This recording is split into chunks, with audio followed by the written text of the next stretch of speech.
Hello guys, നിങ്ങൾ ഒരുപാട് ബോറടിച്ചിരിക്കുകയാണോ? എങ്കിൽ ഇവിടെ കമോൺ, നമുക്കൊരു അടിപൊളി സ്ക്രിബിൾ ആർട്ട് ചെയ്യാം. ഇതിനെ സ്ക്രിബിൾ ആർട്ടെന്നോ സെൻറ്റാങ്കിൾ ആർട്ടെന്നോ ഡൂഡിൽ ആർട്ടെന്നോ ഒക്കെ വിളിക്കാം.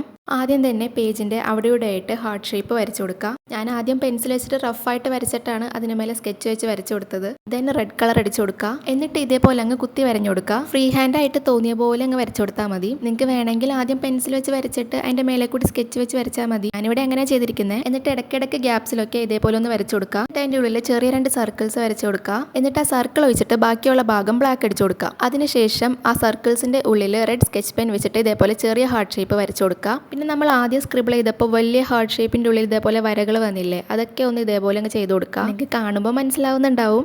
നിങ്ങൾക്ക് കുറച്ച് ടൈമൊക്കെ ഇതിനു വേണ്ടി മാറ്റി വെക്കാനുണ്ടെങ്കിൽ എന്തായാലും നിങ്ങൾ ഇതേപോലത്തെ ആർട്സൊക്കെ ട്രൈ ചെയ്ത് നോക്കണം. കാരണം ഇതേപോലെ ആർട്സൊക്കെ ചെയ്യാനായിട്ട് വലിയ ആർട്ടിസ്റ്റ് ഒന്നും ആവണമെന്നില്ല. നിങ്ങളിപ്പോൾ ഒട്ടും വരയ്ക്കാൻ അറിയാത്ത ആളാണെങ്കിലും ഇങ്ങനത്തെ ആർട്സൊക്കെ നിങ്ങൾക്ക് എന്തായാലും ചെയ്യാൻ പറ്റും. പിന്നെ അതിനുശേഷം ഇതേപോലെ പാറ്റേൺസും കൂടി വരച്ചു കൊടുത്താൽ നമ്മുടെ സ്ക്രിബിൾ ആർട്ട് റെഡിയായി. അപ്പോൾ എങ്ങനെയുണ്ട് ഫൈനൽ റിസൾട്ട്? ഇഷ്ടപ്പെട്ടാൽ ലൈക്ക് ചെയ്യുക, ഷെയർ ചെയ്യുക, സബ്സ്ക്രൈബ് ചെയ്യുക. ബൈ.